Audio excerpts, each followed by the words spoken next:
Seri 11 Bukek Xiansu. Suling Emas Naga Siluman. Cerita, Ho Ping Hu. Audiobook, novel silat. Bab 18. Tukang pukul jahanam yang suka menghina penduduk dan memeras orang-orang lemah dengan mengandalkan golok penyembelih babi itu? Kaukah itu? Wajah Sukai menjadi merah sekali, matanya melotot dan alisnya yang tebal bergerak-gerak, hidungnya mendengus-dengus penuh kemarahan. Kau. Bocah bosan hidup. Berani engkau memakiku?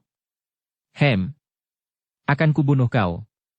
Tidak, akan kutelanjangi engkau di depan umum, kemudian engkau harus melayani aku sampai engkau bertobat. Berkata demikian, dia menubruk maju, tangan kirinya yang besar itu mencengkeram ke arah dada Cisian, maksudnya untuk merenggut baju itu agar terlepas. Akan tetapi, dengan setengah langkah ke belakang, Cisian sudah dapat mengelaknya dan sekali tangan kiri darah itu menyambar ke depan, terdengar suara. Plok! Dan tubuh besar itu terpelanting roboh. Semua orang yang menyaksikan peristiwa ini terkejut dan bengong, akan tetapi mereka semua lalu tersenyum girang melihat betapa darah jelita itu dengan mudah mampu menghajar jagoan sombong ini. Sukai terbelalak dan merangkak bangun, meraba pipi kanannya yang menjadi bengkak terkena tamparan tadi.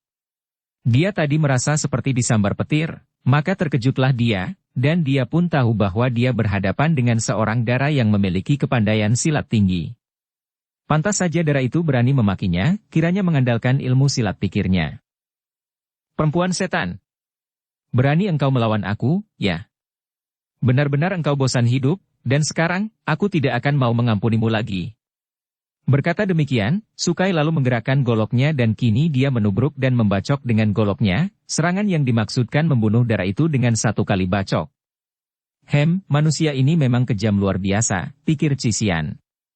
Dia maklum bahwa tadi pun orang itu sungguh-sungguh hendak menelanjanginya, dan tentu akan melaksanakan ancamannya kalau mampu. Kini pun menyerang dengan niat membunuh. Manusia seperti ini memang tidak layak dibiarkan hidup, hanya akan membahayakan kehidupan orang lain saja. Maka begitu melihat lawan membacok, dia cepat menghindar dan dia pun maklum bahwa orang ini seperti gentong kosong, hanya nyaring suaranya saja, karena sesungguhnya hanya mengandalkan ilmu silat kasar dan tenaga besar belaka. Maka, biarpun golok itu setelah luput membacok terus menyambar-nyambar dengan ganasnya, dengan mudahnya Cisian dapat mengelak ke kanan-kiri, kadang-kadang melompat tinggi menghindarkan golok yang membabat kaki, sambil tersenyum-senyum.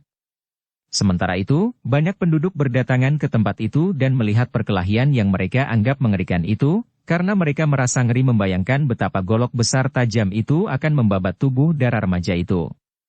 Sekali sambar saja pinggang ramping itu tentu akan putus. Perempuan setan, bocah hina, mampuslah.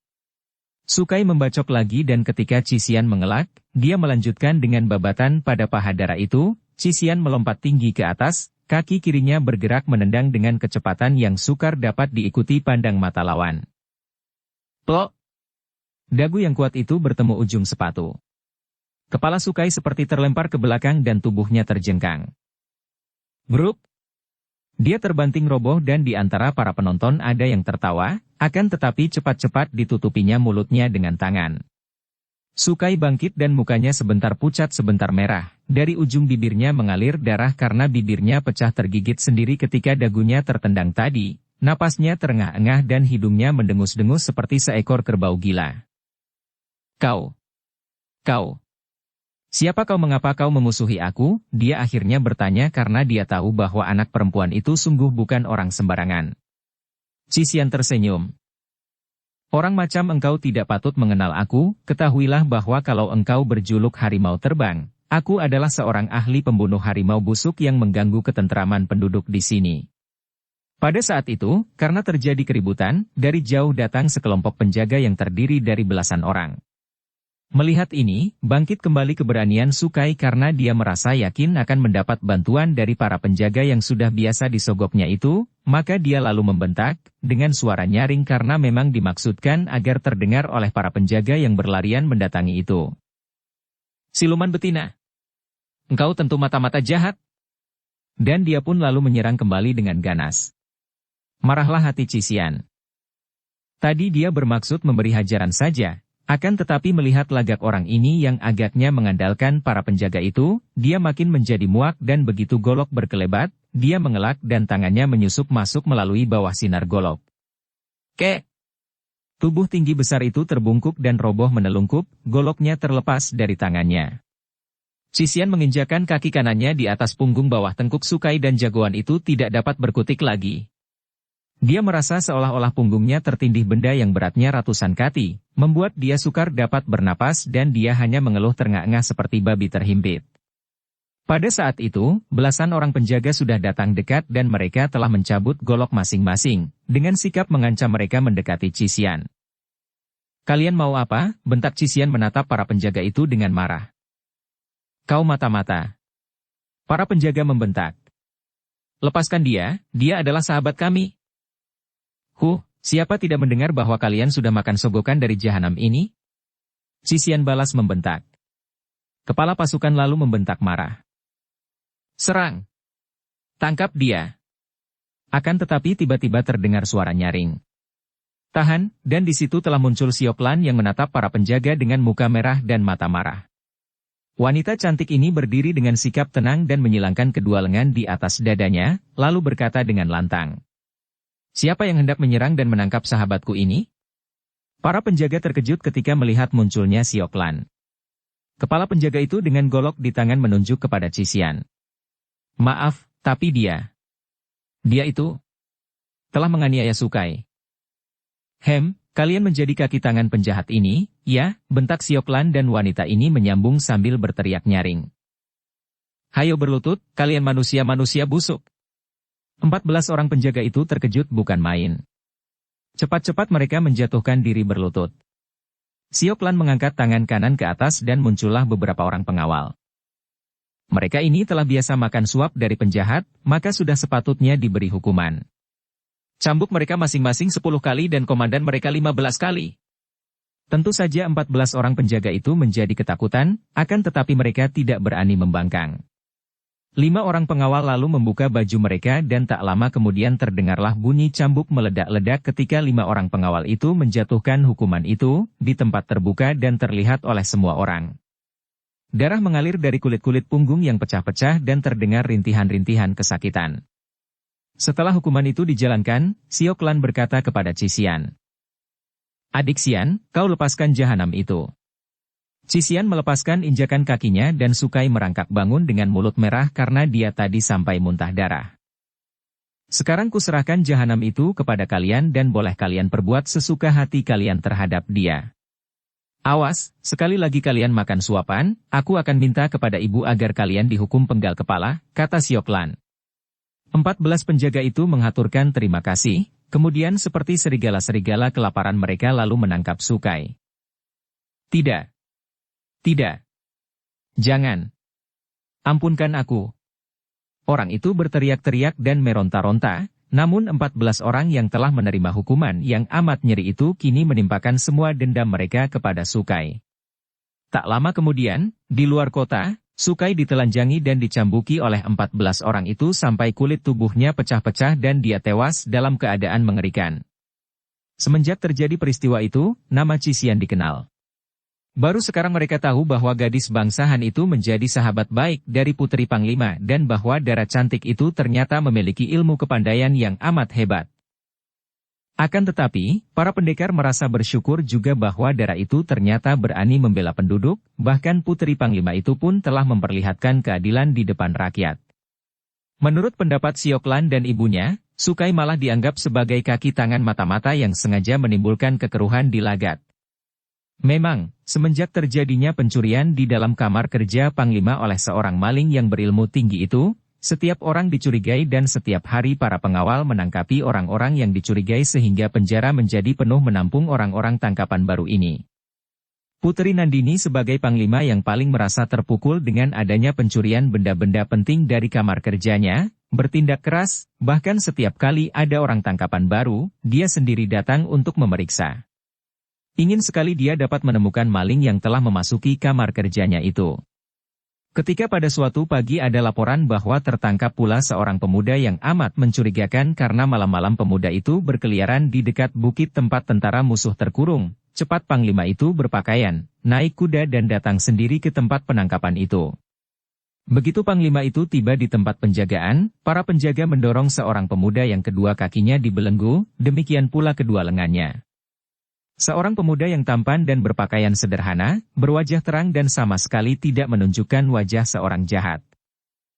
Akan tetapi justru wajah demikian ini yang menimbulkan kecurigaan, karena bukankah yang dikirim oleh pihak musuh adalah orang-orang pandai dan mungkin saja orang-orang yang memiliki kedudukan tinggi.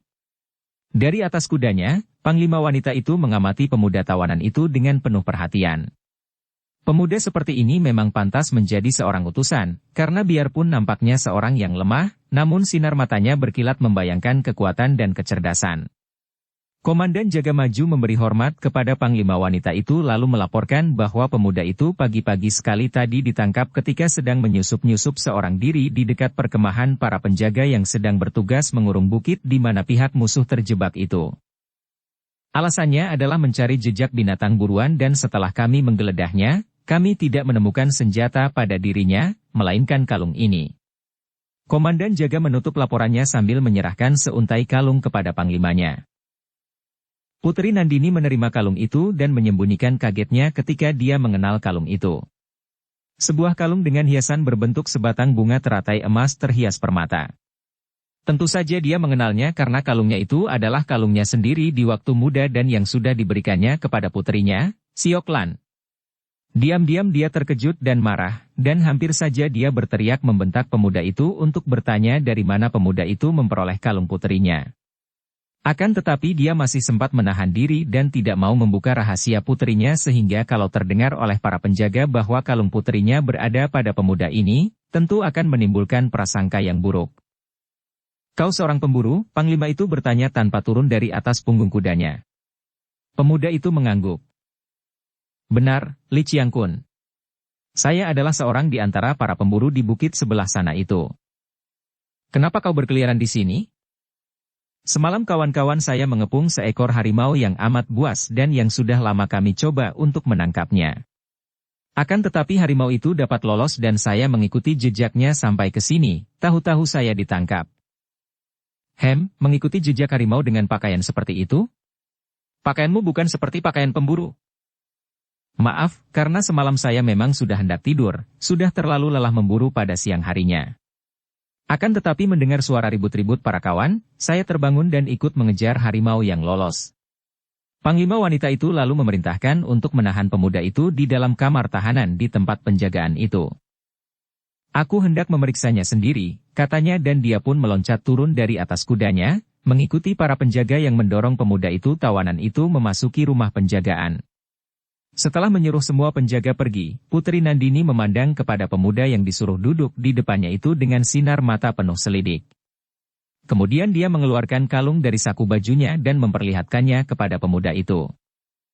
Dari mana engkau memperoleh kalung itu? Tanyanya halus, akan tetapi pandang matanya seperti hendak menembus dada menjenguk isi hati. Pemuda itu nampak tenang-tenang saja, hanya agak kemalu-maluan mendengar pertanyaan ini. Dari seorang dara, jawabnya. Mengapa dia memberikan kalung ini kepadamu? Pemuda itu kelihatan semakin malu. Sebetulnya, hanya kebetulan saja, Li Qiangkun.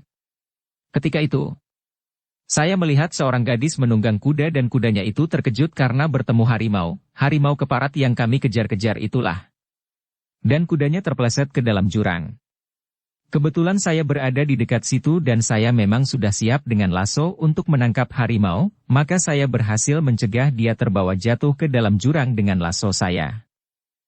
Putri Nandini tidak terkejut karena memang dia tadi sudah menduga demikian. Oleh karena dia menduga bahwa pemuda ini adalah penyelamat putrinya itulah maka dia tadi memerintahkan penjaga membawa pemuda itu ke sini untuk diajak bicara. Akan tetapi sekarang pun dia tidak memperlihatkan perasaan apa-apa pada wajahnya yang nampak bengis namun masih tetap cantik itu. Tadi sebelum memasuki tempat ini dia sudah diam-diam menyuruh pengawalnya untuk cepat-cepat memanggil Siok Lan ke tempat ini. Putri Nandini menyuruh pemuda itu menceritakan riwayatnya dan mengapa jauh-jauh ke tempat ini untuk berburu.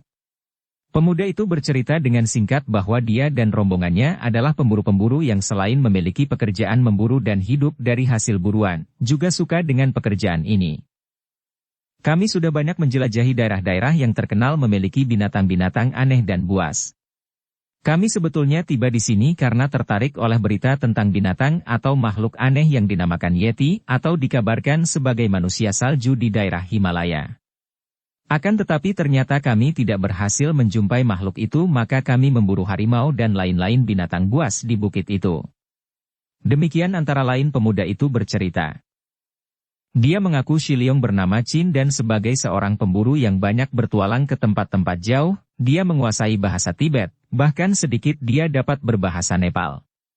Selagi mereka bicara, terdengar suara derap kaki 2 ekor kuda di luar rumah penjagaan itu dan tak lama kemudian masuklah 2 orang dara ke dalam ruangan itu. Mereka ini bukan lain adalah Siok Lan dan Cisian. Siok Lan datang dengan cepat setelah menerima panggilan ibunya dan dia mengajak Cisian, apalagi ketika mendengar dari pengawal itu bahwa para penjaga menangkap seorang pemuda yang mengaku sebagai seorang pemburu dan kini sedang diperiksa oleh Panglima. Begitu mereka masuk dan melihat Liong Chin, Siok Lan segera berkata kepada Cisian. Benar, dia.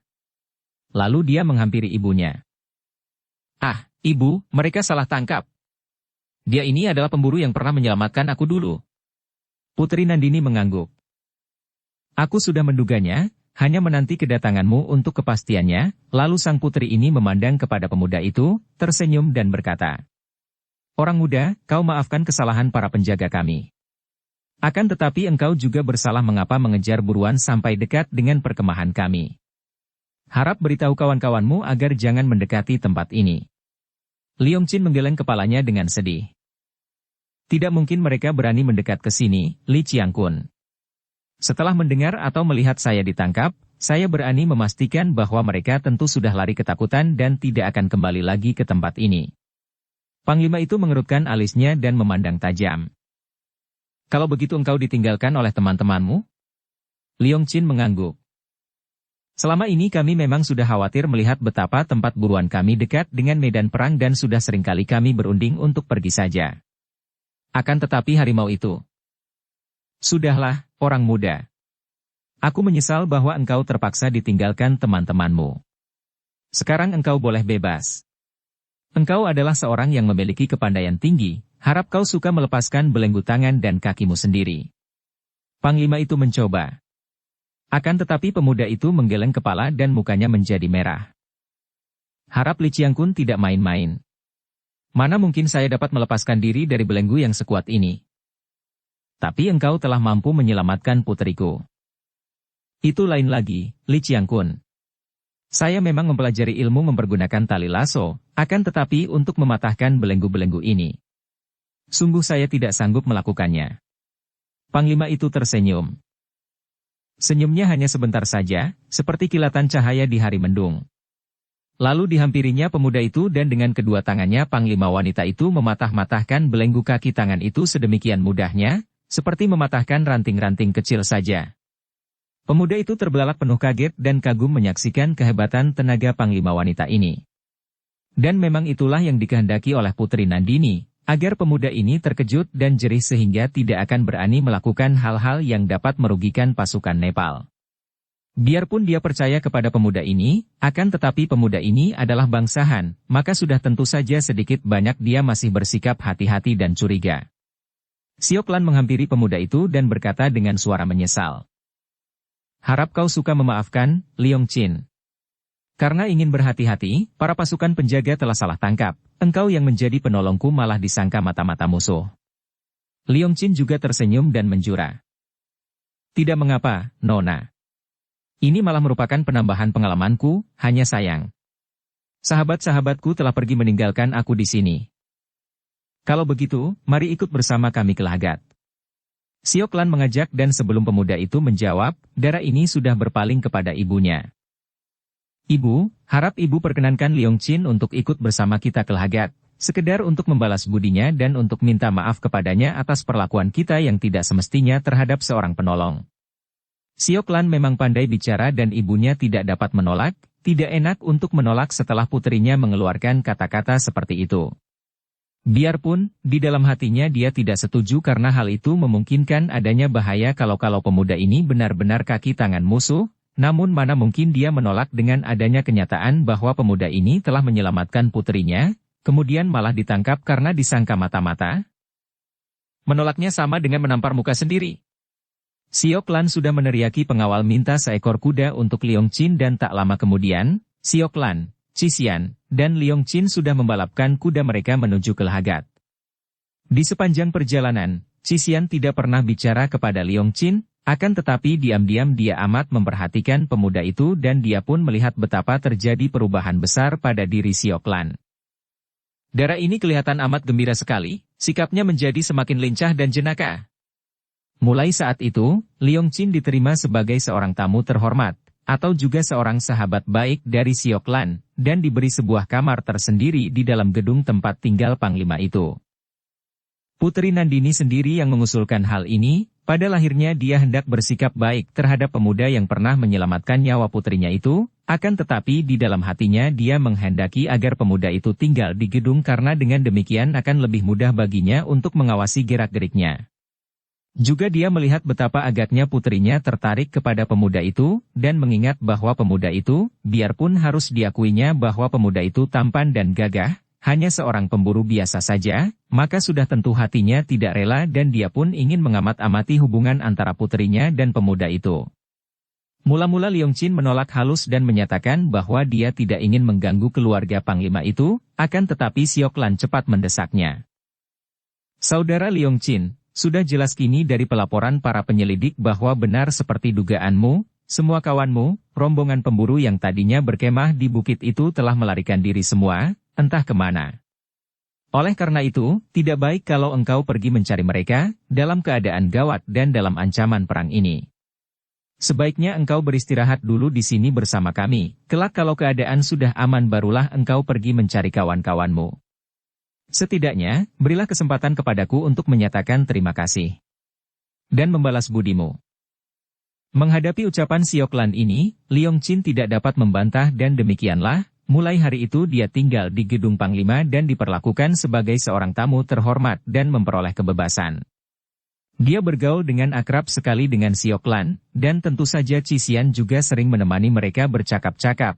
Akan tetapi agaknya di antara dua orang muda ini, keduanya merupakan tamu dan sahabat Siok Lan, terdapat sesuatu yang membuat mereka agak renggang.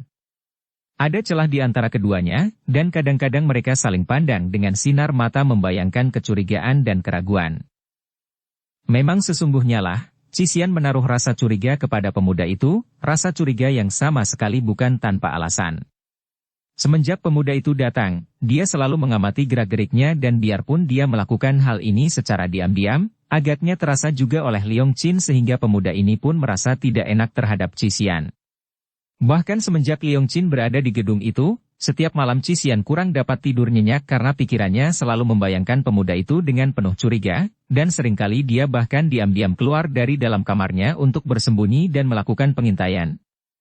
Dan beberapa hari kemudian, pada suatu malam kecurigaannya ini memperoleh bukti.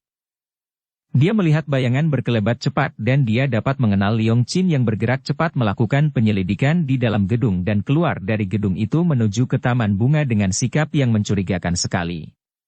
Akan tetapi, pemuda itu ternyata lihai bukan main. Biarpun Cisian sudah membayangi dengan amat hati-hati, mengerahkan ginkangnya sehingga tubuhnya bergerak cepat dan ringan tanpa menimbulkan suara berisik, agaknya pemuda itu telah tahu bahwa ada orang yang membayanginya dan tiba-tiba pemuda itu berhenti dan menoleh ke belakang, tahu-tahu telah berhadapan dengan Cisian yang bersembunyi di balik pohon dan semak-semak. Keduanya terkejut ketika saling berhadapan itu.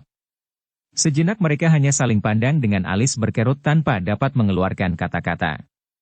Akhirnya Cisian tersenyum berkata, "Terkejut? Aku tahu siapa engkau, Leong Chin."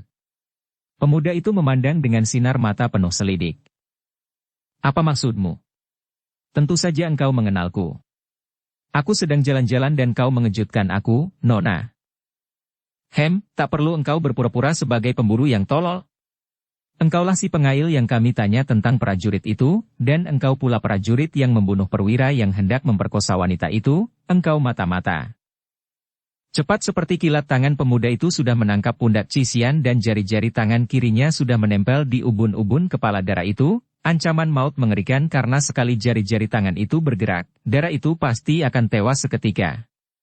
Cician sendiri terkejut bukan main karena biarpun dia sudah waspada, ternyata dia sama sekali tidak mampu mengelak atau menangkis, dan tahu-tahu dia sudah ditodong, seperti itu, sama sekali tidak berdaya. Akan tetapi dia tersenyum, sedikit pun tidak menjadi gentar sehingga berbalik pemuda itulah yang terheran-heran.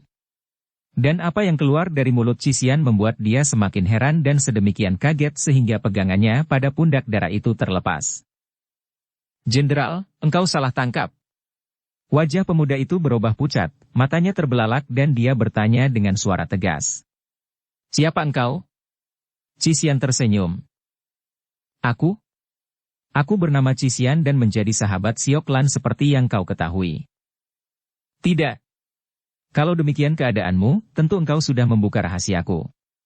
"Cician, jangan main-main, katakan siapa engkau, jangan sampai aku kesalahan tangan."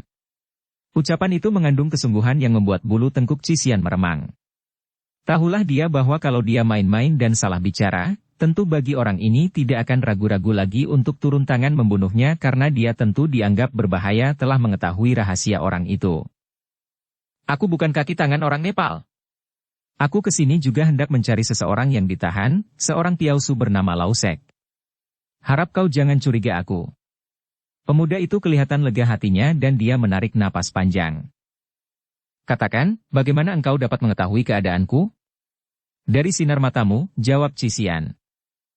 "Engkau boleh menyamar, merubah bentuk muka dan berganti pakaian, berganti suara, akan tetapi engkau tak mungkin menyembunyikan sinar matamu."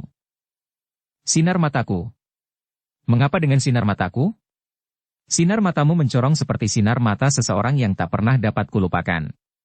Sinar matamu persis seperti sinar mata pendekar suling emas." "Pendekar suling emas? Siapa itu?" "Dia Shikam, bernama Hong." Pemuda itu menggeleng kepala. "Aku tidak mengenalnya." "Ternyata pandang matamu tajam betul, Cician. Sekarang katakan, bagaimana engkau dapat tahu bahwa aku seorang jenderal?" Cician tersenyum. "Hanya orang tolol saja yang tidak dapat menduga. Begitu mudah seperti 2 tambah 2 sama dengan 4. Desas-desusnya sudah santer dikabarkan orang bahwa akan ada seorang jenderal sakti dari kerajaan Cheng yang datang menyelidik ke sini untuk membebaskan pasukan yang terkepung. Kini, melihat keadaanmu, melihat kelihayanmu, siapa lagi engkau kalau bukan si jenderal yang didesas-desuskan orang itu?" "Engkau luar biasa," pemuda itu berseru dan berbisik. "Mari kau ikut aku. Tidak leluasa bicara di sini." Setelah berkata demikian, tubuhnya melesat dengan cepat sekali dari taman itu. Cician terpaksa harus mengerahkan seluruh ginkangnya untuk mengejar, akan tetapi betapapun dia mengerahkan tenaga, tetap saja dia tertinggal jauh dan kadang-kadang pemuda itu terpaksa harus menunggunya dan akhirnya mereka tiba di sebuah tanah kuburan di pinggir kota yang amat sunyi. Sunyi dan menyeramkan, membuat Cician bergidik. Biarpun ia seorang dara perkasa yang dapat dibilang tidak takut menghadapi lawan yang bagaimanapun juga, akan tetapi pada malam hari gelap itu berada di dalam tanah kuburan, benar-benar merupakan pengalaman yang belum pernah dihadapinya. Malam itu bulan sepotong menyinari permukaan tanah kuburan, menambah seramnya pemandangan. Gundukan-gundukan tanah itu seolah-olah dalam cuaca remang-remang merupakan tubuh-tubuh manusia raksasa yang telentang, dengan perut besar dan seperti bergerak dan bernapas. Hembusan angin pada daun-daun pohon yang tumbuh di tanah kuburan itu seperti bisikan-bisikan, agaknya dalam keadaan mati pun manusia masih tidak dapat melepaskan kebiasaannya yang lama yaitu mengoceh dan membicarakan keadaan orang-orang lain, terutama tentang kesalahan-kesalahan orang lain. Cician merasa seolah-olah dialah yang kini menjadi bahan pergunjingan dalam bisikan-bisikan itu dan dia menggigil. "Nah, kau mau bicara apa?" katanya dan suaranya agak gemetar menahan rasa ngeri. Pemuda itu tersenyum di bawah sinar bulan yang pucat, membuat wajahnya yang tampan nampak pucat juga. "Kau takut dan seram juga? Ah, tempat ini merupakan tempat paling aman bagi kami. Kau dan anak buahmu?" Pemuda itu mengangguk. "Engkau memang luar biasa dan aku kagum padamu, Nona Cician, atau namamu itu juga nama palsu?" "Namaku tidak palsu, perlu apa aku harus memakai nama palsu seperti engkau, Jenderal?" "Engkau sudah menduga sedemikian jauh sehingga tahu akan nama yang kupakai?" Engkau seorang yang amat penting dan ternama tentu saja, maka akan bodohlah kalau engkau menggunakan nama sendiri selagi melakukan tugas mata-mata. Kau memang cerdik luar biasa dan aku percaya padamu, Nona. Ketahuilah, aku memang utusan Kaisar untuk menolong pasukan kami yang terkurung. Dan di sana aku memang menjadi jenderal. Biarpun nama yang kupakai palsu, akan tetapi tidak banyak selisihnya dengan namaku yang tulen, hanya dibalik. Namaku adalah Qin Liong, Cao Qin Liong. Semenjak kecil Cisian sudah banyak bertemu orang pandai, akan tetapi belum pernah dia mendengar nama ini. Kalau dia tahu siapa pemuda ini, tentu dia akan terkejut setengah mati. Pemuda ini sesungguhnya bukan orang biasa, melainkan keturunan suami istri pendekar yang pernah menggegerkan kolong langit dengan ilmu kepandaian mereka yang amat tinggi. Para pembaca cerita sepasang Raja Wali dan jodoh sepasang Raja Wali tentu dapat mengingat atau menduga siapa adanya pemuda Shikao ini. Cao Qin Liong ini adalah cucu Jenderal Cao Liang yang sangat terkenal, seorang jenderal yang gagah perkasa dan yang membiarkan dirinya tewas terbakar demi setianya terhadap kerajaan dan demi menjaga nama baik keluarga Cao. Baca kisah jodoh sepasang Raja Wali. Ayah dari Cao Qin Liong bukan lain adalah si naga sakti gurun pasir yang bernama Cao Kok-chu. Seorang pendekar yang memiliki kepandaian luar biasa dan terkenal sebagai seorang pendekar sakti yang ditakuti lawan disegani kawan. Ibunya yang bernama Wan Cheng atau Chandra Dewi adalah saudara angkat dari Putri Butan Shanti Dewi, dan juga ibunya memiliki ilmu kepandaian yang hebat. Suami istri ini tinggal di dalam istana gurun pasir dan merupakan tokoh-tokoh besar dalam dunia persilatan yang disegani. Agaknya darah kakeknya mengalir dalam dari Qin Liong karena semenjak kecil. Selain suka akan ilmu silat dan sastra, anak ini juga tertarik sekali akan sejarah para pahlawan. Apalagi riwayat kakeknya seperti yang dia dengar dari ayahnya amat menarik hatinya dan sejak kecil dia pun bercita-cita untuk menjadi seperti kakeknya, menjadi seorang pahlawan dan panglima di kerajaan.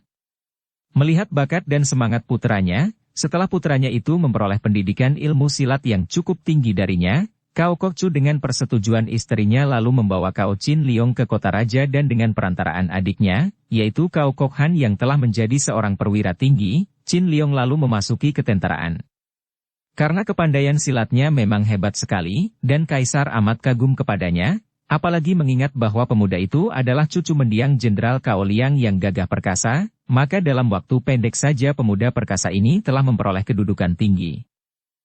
Apalagi ketika beberapa kali dia berhasil memimpin pasukan menindas pemberontakan-pemberontakan di sepanjang pantai Pohai dan di utara, bahkan melakukan pembersihan terhadap para bajak laut, dia berjasa besar dan dalam usia yang masih amat muda dia sudah berpangkat jenderal. Tercapailah cita-citanya untuk hidup seperti mendiang kakeknya yang amat dikaguminya. Dan dalam melaksanakan tugasnya, pemuda ini memang hebat dan tegas, persis seperti kakeknya dahulu. Ketika Kaisar mendengar pelaporan bahwa pasukan Nepal mengganggu perbatasan Tibet dan memukul mundur pasukan Tibet yang melakukan penjagaan di tapal batas, bahkan telah menduduki Lagat, dia lalu memerintahkan untuk menggempur pasukan Tibet yang telah menjadi daerah taklukan itu. 5.000 orang pasukan dikirim ke barat, dipimpin oleh Panglima yang amat gagah perkasa karena Panglima ini bukan lain adalah Cao Kok Han. Akan tetapi, karena kelihayan Panglima Nepal, pasukan ini terjebak dan terkurung di lembah bukit sehingga tidak mampu lagi untuk membobolkan kepungan. Mendengar ini, Kaisar menjadi marah dan hendak mengirim pasukan lebih besar. Akan tetapi Jenderal muda Cao Qin Liong lalu menghadap Kaisar dan kepada Panglima besar dia pun minta izin untuk diperkenankan melakukan penyelidikan ke barat karena dia merasa yakin bahwa dengan bantuan orang-orang Tibet dia akan dapat menyelamatkan pasukan yang terkepung itu. Tentu saja dalam hal ini, Qin Liong bukan hanya ingin menyelamatkan pasukan itu, melainkan juga untuk menyelamatkan pamannya, yaitu Cao Kok Han pemimpin pasukan yang terkepung itu. Dia telah ditangisi oleh keluarga pamannya itu untuk menyelamatkan pamannya dan anak buahnya. Demikianlah, karena ingin melakukan penyelidikan secara bebas terhadap kedudukan Panglima wanita yang lihai itu, maka Qin Liong dengan jalan menyelamatkan Siok Lan dan membiarkan dirinya ditangkap akhirnya dapat diterima sebagai sahabat putri Panglima itu dan memperoleh kebebasan di Lagat sehingga dia dengan mudah dapat melakukan penyelidikan, apalagi karena dia disuruh tinggal di gedung Panglima. Mendengarkan penuturan Panglima muda itu, diam-diam Cisian menjadi kagum bukan main. Pemuda ini sungguh berani dan juga amat cerdik. Kalau saja dia sendiri tidak mengenal sinar mata mencorong itu, agaknya dia pun tidak nanti akan menduga bahwa pemuda itu adalah jenderal sakti yang datang untuk menolong pasukan yang terkepung itu. Dan mengapa engkau begini percaya kepadaku, Chiang Kun? Ah, Nona, harap engkau jangan menyebutku dengan sebutan Chiang Kun. Ingat, aku masih menyamar sebagai Leong Chin di sini, maka jangan kau merubah sebutanmu agar tidak menimbulkan kecurigaan. Engkau tentu mau membantu kami, bukan? Cisian tersenyum. Orang ini begitu percaya kepada diri sendiri. Baiklah, Leong Chin. Betapa janggalnya menyebut nama palsu orang. Aku ingin sekali tahu mengapa engkau begini percaya kepadaku sehingga engkau telah membongkar rahasiamu kepadaku? Bukankah hal ini berbahaya sekali? Kalau aku membocorkan rahasiamu, bukan saja usahamu akan gagal, pasukan yang terkepung tidak akan dapat diselamatkan, dan engkau sendiri tentu akan tertimpa bencana. Chin Liong menggeleng kepala. Aku yakin bahwa engkau tidak akan melakukan hal itu. Bagaimana engkau dapat yakin? Cisian mendesak. Kita baru saja bertemu dan berkenalan, engkau tidak mengenalku, tidak mengenal watakku. Nona, di dalam ilmu perang terdapat ilmu mengenal watak orang dari wajahnya, dari sikap dan gerak-geriknya. Engkau berkepandaian silat tinggi dan wajahmu membayangkan kegagahan, bahwa engkau tidak mungkin berbuat hal-hal yang rendah dan jahat. Pula, aku dapat melihat dari sinar matanya bahwa panglima wanita itu menaruh curiga kepadamu, sungguh pun Nona Siok Lan percaya penuh kepadamu. Dari semua itu saja aku sudah tahu bahwa engkau bukanlah musuh dan dapat menjadi sekutuku. Terus terang saja, aku tidak mau terlibat dalam perang dan permusuhan.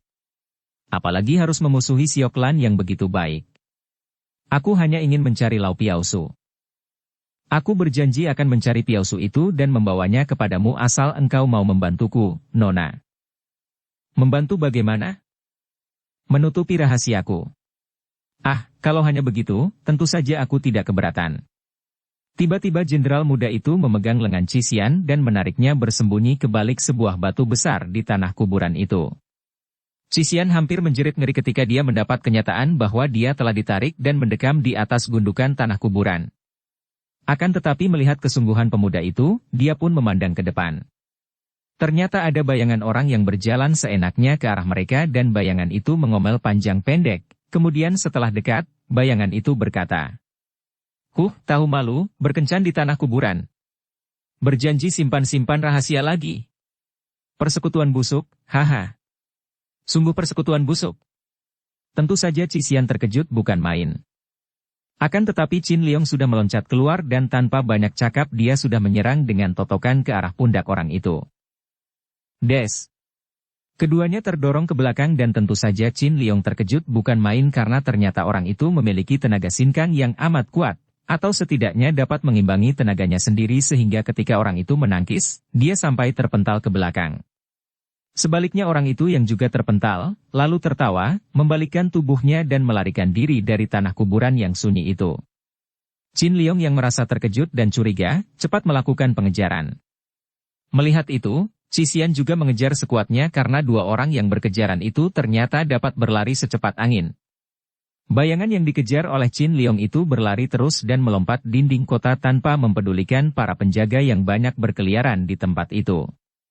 Tentu saja Chin Liong tidak mau melepaskannya karena orang yang lihai itu amat mencurigakan, dan dia terus mengejar. Demikian pula Cisian melakukan pengejaran.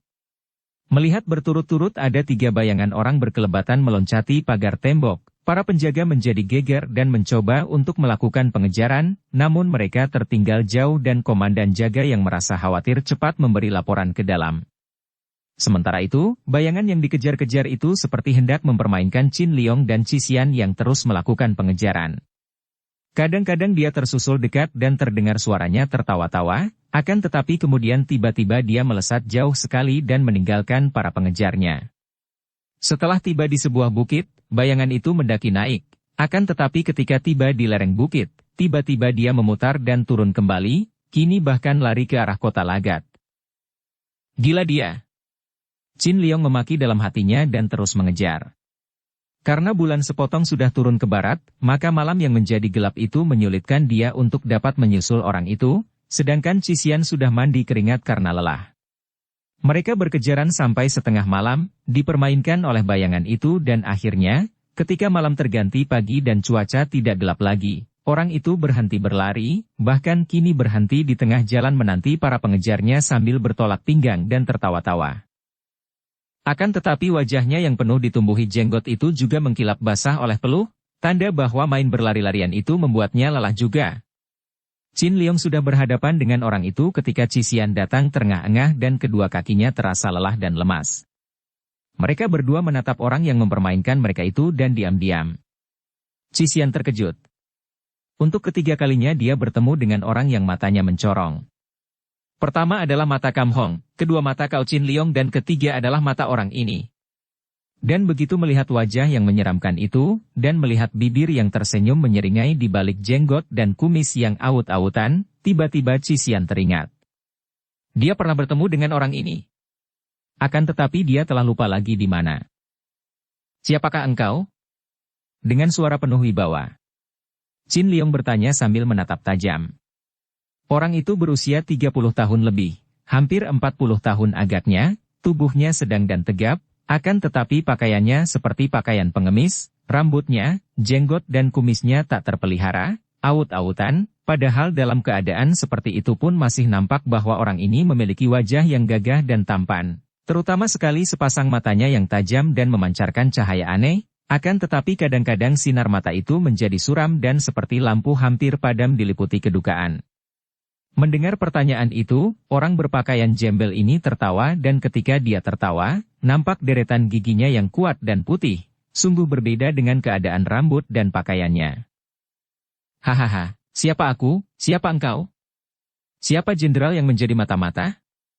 Siapa yang masih muda menjadi seorang perwira tinggi, mengejar kedudukan? Hahaha. Wajah pemuda itu menjadi merah sekali.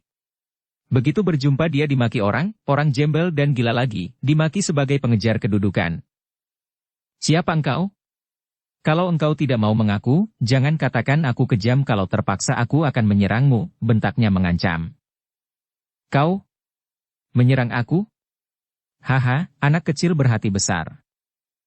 Hayo sekarang majulah, seranglah, siapa takut padamu? Haha. Ditantang seperti ini, tentu saja Qin Liong menjadi marah. Akan tetapi dia dapat menguasai hatinya, karena maklum bahwa kemarahan bukanlah cara untuk mengatasi keadaan. Dia menatap tajam, kemudian berkata, "Aku akan menyerangmu karena engkau mungkin membahayakan usahaku." Haha, anak kecil, kau majulah. Qin Liong lalu mengeluarkan bentakan nyaring dan dia sudah menyerang dengan pukulan cepat dan kuat sekali ke arah lawan. Orang jembel itu tertawa dan cepat dia mengelak. Gerakannya aneh dan cepat sekali, juga ketika dia membalas dengan tamparan tangan kirinya, gerakannya memang hebat. Qin Liong terkejut dan maklum bahwa dia berhadapan dengan lawan tangguh. Dia menduga bahwa agaknya orang ini yang menyamar seperti orang gila tentu utusan dari panglima musuh. Maka dia pun lalu menangkis dan menyerang bertubi-tubi dengan pengerahan tenaganya sehingga dari kedua tangannya menyambar hawa yang mengeluarkan suara bercuitan. Lawannya berseru kagum dan juga bergerak cepat. Jari-jari tangannya terbuka dan ketika tangannya bergerak, jari tangannya meluncur seperti pedang dan mengeluarkan suara bercuitan pula. Setelah saling serang dan saling mengelak sampai beberapa belas kali, tiba-tiba mereka harus mengadu lengan dan mereka saling mengerahkan tenaga. Duh! Untuk kesekian kalinya dua lengan yang sama kuatnya bertemu dan keduanya terpental ke belakang. Hahaha, hehehe, kau hebat juga. Pengemis aneh itu tertawa lagi dan kini wajahnya berseri, nampak gembira dan dalam keadaan seperti itu dia tidak kelihatan tua benar sehingga usianya tentu tidak lebih banyak dari 40 tahun. Dan melihat wajah yang tertawa, mata yang berseri-seri itu, tiba-tiba Cisian teringat di mana dia pernah bertemu dengan jembel ini. Dahulu, di waktu dia melakukan perjalanan dengan rombongan Lau Piaosu. Pengemis yang mencengkeram golok sampai rompal di dalam gua itu. Benar dialah itu, tiba-tiba dia berseru dan dua orang yang sedang berhadapan itu menengok dengan heran dan kaget. Cisian menghampiri pengemis itu dan menudingkan telunjuknya ke arah muka pengemis itu. Benar dia. Inilah jembel yang menolak roti dan mencengkeram golok anak buah Lau Piaosu itu. Jembel itu tertawa dan kini dia menubruk lagi kepada Qin Liong yang cepat mengelak dan berseru. Cisian, kau mundurlah. Karena dia tahu betapa lihainya Jembel itu dan amatlah berbahaya bagi Qi Xian kalau sampai diserang oleh orang itu. Akan tetapi dia terlalu memandang rendah Qi Xian. Setelah menjadi murid si Tian Choaong, darah ini telah memiliki kepandaian yang tinggi, maka tentu saja tidak menjadi gentar dan kini dia malah ikut maju dan menyerang. Begitu tangan kanannya bergerak, seekor ular belang kuning hitam telah menyambar ke arah leher Jembel itu. Ular! Ular! Teriak si Jembel dan dia mencoba untuk mencengkeram ular itu dengan tangannya. Namun ular itu dapat mengelak dan dengan pergelangan tangannya, Qi Xian membuat ular itu membalik dan menggigit ke arah lengan si Jembel. Akan tetapi Jembel itu memang lihai sekali dan dia dapat mengelak sambil meloncat ke kanan dan kini kedua tangannya menyambar-nyambar. Dengan jari-jari tangan terbuka menotok dan menampar ke arah Qin Liong dan Qi Xian secara hebat sekali. Kembali Qin Liong terkejut. Pertama dia kagum menyaksikan kehebatan Qi Xian, kedua kalinya dia terkejut karena benar-benar Jembel itu amat lihai. Betapapun juga, dia masih mengkhawatirkan keselamatan Qi Xian, dan dia pun merasa malu kalau harus mengeroyok seorang Jembel sinting, padahal dia adalah seorang jenderal muda yang terkenal memiliki kepandaian tinggi. Ayah bundanya tentu akan marah kalau mendengar bahwa dia mengeroyok seorang Jembel sinting. Qi Xian, aku belum kalah, biarkan aku menghadapinya. Tidak perlu kita mengeroyok, katanya. Hahaha, hihe. Keroyokan juga boleh. Kau tambah lagi dengan barisan mata-matamu, orang muda, hehe. Tadinya Qi Xian tidak mau menurut perintah Qin Liong, akan tetapi mendengar ucapan Jembel itu, dia merasa malu sendiri. Seorang Jembel cacat pikirannya, orang sinting begini mana pantas dikeroyok dua? Maka dia pun meloncat mundur dan hanya menonton dan diam-diam dia menjadi kagum. Dia harus mengakui bahwa pemuda itu hebat sekali ilmu silatnya, akan tetapi Jembel itu pun lihai dan aneh gerakan-gerakannya. Tiba-tiba Jembel itu merebahkan diri ke atas tanah dan dengan menolak tanah menggunakan kedua tangan, kakinya meluncur dengan serangan aneh ke arah tubuh lawan. Hebatnya, dari kedua kakinya itu menyambar hawa pukulan yang dahsyat bukan main. Bersambung ke bab 19. Dukung kami dengan subscribe, follow, like, komen dan share. Terima kasih.